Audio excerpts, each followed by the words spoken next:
Video talking about how self-improvement is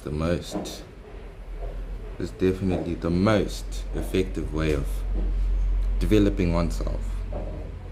Not supplements, not antibiotics, not surgery, not plastic surgery. No, only surgery we need is an internal surgery. That's the only surgery that we need, is to work on the inside, on the inner thing, so that they express themselves on the outside, and not to try and fix the outside things and then go against the inward things. Because on this road, on this life, on this path, it's always evident that you can only move the needle so far. You can only do so much with what you have. Each of us, different circumstances, different situations, different mentalities, different approaches to life. But nevertheless, we all strive for the same results. We all want success. We all want pleasantness. We all want joy. And we all want triumph over the things that we battle every single day on a day-to-day basis throughout the world. But the problem is, the things that you want to overcome may involve another person. The battle that you may win may mean that another will lose. And this is just the nature of life. For the tree to grow, it must suck all the water and nutrients from the soil, therefore leaving the soil to perish. But over time, because life works in a wondrous way, the soil will be replenished just for the process to happen again. But for one thing to grow, it must draw energy, strength, power from another for it to flourish and for it to thrive. And that is just the nature of reality and the nature of life. Therefore, when you go out about trying to conquer, triumph, and overcome obstacles, those obstacles may just affect another person just by consequence of you overcoming that thing.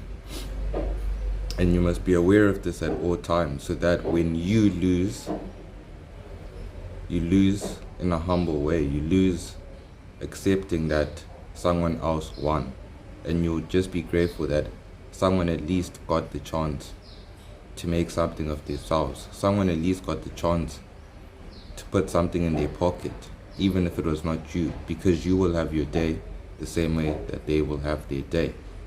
Just as I said, the tree has to draw all the nutrients and the water out of the soil, but nature has a way of replenishing the soil. Therefore, the tree has its day, and the soil will have its day. And that is the natural order of life. Therefore, when you take a string of losses in your career, in your life, it is important for you to understand that those losses are just your time to sit back humbly and observe, endure, and grow. Because with pain comes growth. That's why they call them growing pains. When you're a kid and you start getting taller, especially the boys, maybe at about 14 or 15, and your height starts to really kick up, 16, 17 as well, you might have a growth spurt where you gain 4 or 5 inches in the space of maybe 2 or 3 months. And you'll see people go for summer, come back from their vacation, and they're way, way taller. Someone that was shorter than you now lays a head above you. That is just the nature of life and the nature of reality. But for that person to have the advantages of their height, they may have to subject themselves, or nature will subject them to growing pains. They'll have pains on their knees, pains on their joints, because they grew too fast for their body. And this is how your career may go, is that your career might grow too fast for what you're mentally capable of. assessing. Therefore, you might find success and still find pain at the same time, because you're going through growing pains. You're adjusting to a new plateau, a new frontier. Your eyes have been opened to new dimensions. But it's not easy for you to be awakened to new realizations, especially when you realize that what you were previously living was not the ideal situation. And it makes you feel that maybe you've wasted some years, you've wasted some time. If I had discovered this back then, I could have been in this position at this time. But that is a false premise of reality that you're constructing within your head. Because if you had discovered it at that time, you would have discovered it at that time, at the time when you needed it the most. If you discovered it at that time, when you are not yet mentally ready for that type of growth, for that type of pain, you would have put it to waste.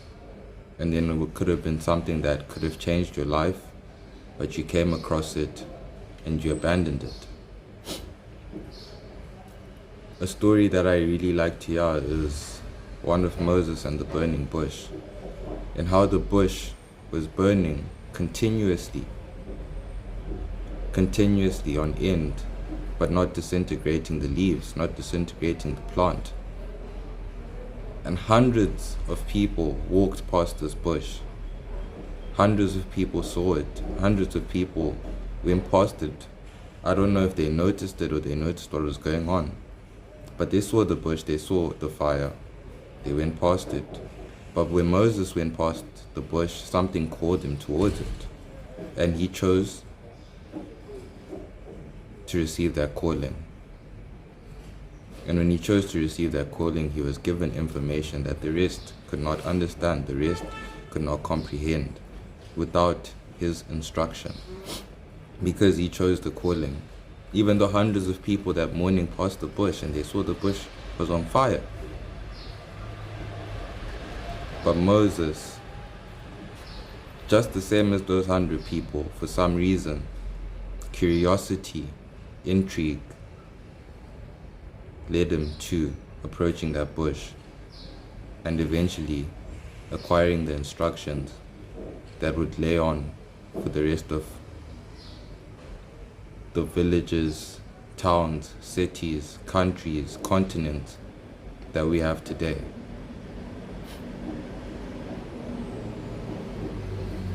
All of this, that story is a testament that all of this is available to anyone and everyone. No one is special, man.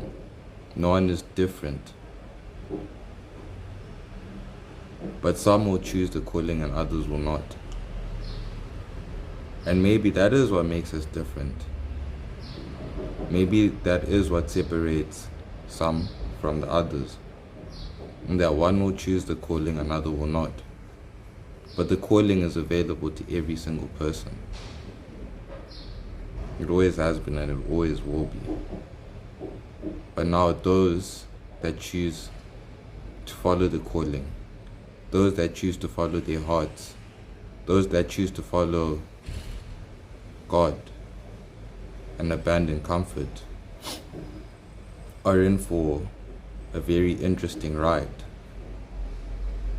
Because on this ride, the ride that 90% of people are not going to take, it's very unpredictable and the future is uncertain. You don't know how it's going to end.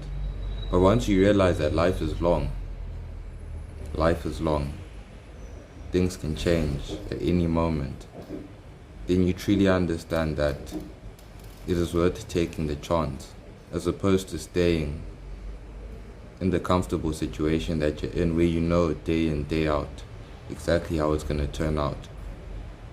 And eventually, you're just going to see yourself now old, broken down, weak, and still in the same position. And even struggling to maintain that same position because you're not the same person. Though it feels like you are, because you've been doing the same thing over and over again, you're not. When you look in the mirror, you'll notice on your face the wrinkles, the grey hairs, the dullness of your skin, the lack of a little bit sparkle in your eye, and a diminishing of youth. But for others, those that choose to go on the path that nature has called them on, those that choose to follow the calling, you'll see even in their old age, they'll still have that spark. They'll still have that desire and that drive, because they do not know what is going to happen tomorrow, as opposed to those who choose to remain and stay stagnant. They know what tomorrow brings. They know what the day after that brings, and the day after that, and therefore their souls and their body do not ring with excitement for what is to come, for the possibilities, for the unknown. And that is literally how your body is constructed. It's built to adapt, built to survive whatever environment it's been placed in. So it's imperative that you follow nature's path. If you hear the calling, just like Moses, just like Abraham, just like Prophet Muhammad, just like Buddha, just like Martin Luther King, just like Nelson Mandela, just like Cristiano Ronaldo, just like Lionel Messi, just like LeBron James. If you choose to hear the calling, then your life could forever change. But if you choose to ignore the calling and walk past the burning bush, someone else is just gonna get the opportunity that should have been yours. And you'll see them flourishing, thriving, and you'll be bitter, you'll be angry. I won't even lie to you, I'm upset with my life, I'm angry. If I tell you my honest dream was I wanted to be a footballer since I was a child. I wanted to be a footballer since I was a child, but I was discouraged by the people around me. And now that I've gotten older, I see the body that I have, I see the face that I have. I can only be bitter watching the guys on TV as they get their interviews after their victory, thinking that I could have been there, telling them how the game went, telling them how I did this and how I did that, and how I thought this and how I thought that, so that we could get the victory. I could have been in their position. I missed my chance because I didn't know better. I was a youth. I was a young boy with a dream, not understanding what the people who were around me were saying and what they were doing to me and what they were actually trying to achieve, which was me from reaching my goals and my targets and my dream. Because it's like they say, crabs in a barrel, they pull you down when you want to go up. And it's even more disheartening when you get older and you see that you actually had the genetic makeup to be there. You could have been part of that 1% of elite athletes if you actually took the time and you knew how things were going to pan out in the future. But I'll not make that mistake twice. I'll not make that mistake again. I won't let the noise distract me. Because now I'm older, now I'm smarter, now I'm stronger, and I'm independent. And because of that, I can make my own decisions and I can make my own judgments. Because I have my own mindset given by God, because He told me the truth. And He revealed to me how that dream did not come to fruition, but this one will. He told me, get out of the environments that you're in. Stop talking to the people that you're talking to. It doesn't matter if they're friends or family. Don't let their negativity affect you just because they're suffering and they're struggling through life, or they haven't been given what they wanted. Don't let that affect you. Don't let their noise become your distraction. You only have one shot at living this life. And you only have one shot at doing it in your youth. You can be comfortable and say, yeah, I can make it at 40, I can make it at 50, but why would you not want to make it now? Why would you not want to make it at 15? Why would you not want to make it at 20? Why would you not want to make it at 25? Why would you not want to make it at 30? Why would you not want to make it when you still have a lot of energy and a lot to give? That should be what is driving you, is to make it as fast as you possibly can. Is to try and sprint the marathon. Because that is how you will feel fulfilled before you perish on your deathbed. And you will perish on your deathbed if you follow these principles to life. If you follow the path of purpose, if you follow the path of destiny, you will perish on your deathbed, surrounded by your loved ones. All the religious texts will tell you this. But people will not tell you this because they do not know. Because they're moving mad in their own lives, doing whatever they're doing, whatever drugs they're doing, whatever crazy shit they're doing, crazy places that they're going, dangerous places, driving however they drive, moving however they move, taking whatever risk that they take. You know, they take risks on stupid things, but when it's actually time to take risk on something that matters, they don't want to. And you see them die in different ways. They'll fall, get into an accident, get shot, get stabbed.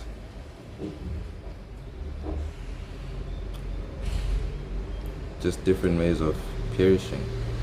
But if you follow the path of purpose and you follow it with that intention in your heart, that you're doing this to serve the one and only, He will lay you to rest amongst your loved ones, and He will allow you to say goodbye.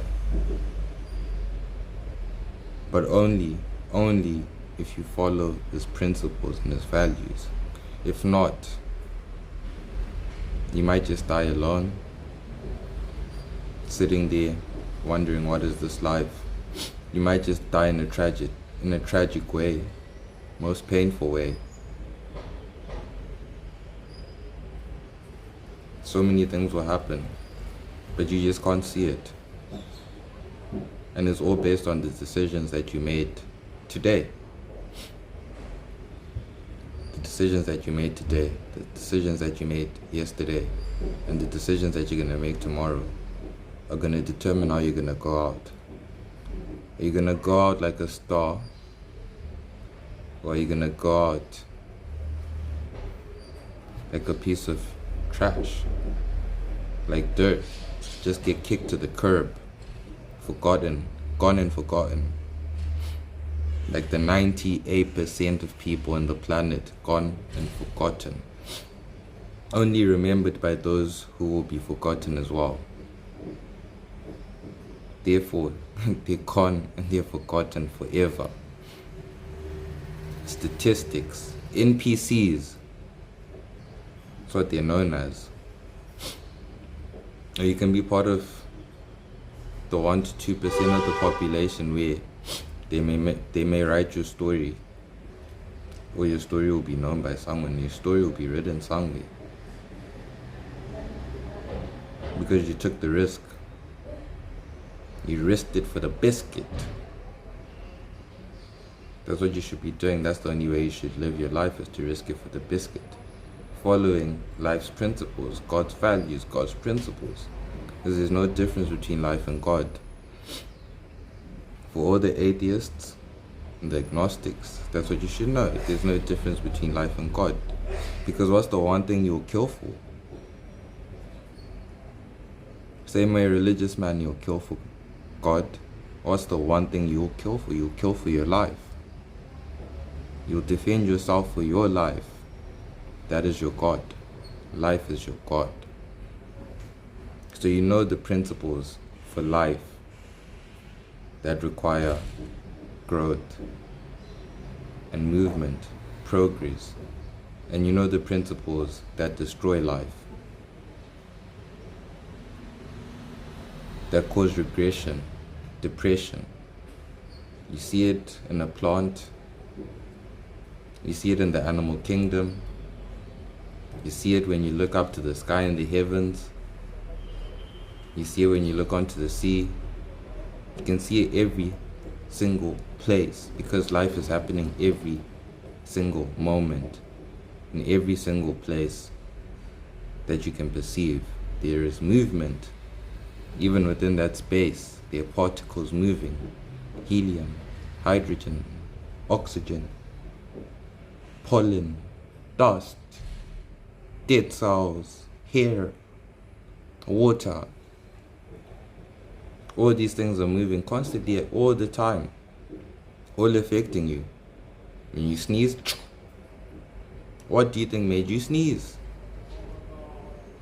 There's life happening right here in between space. And it's just about how do you manifest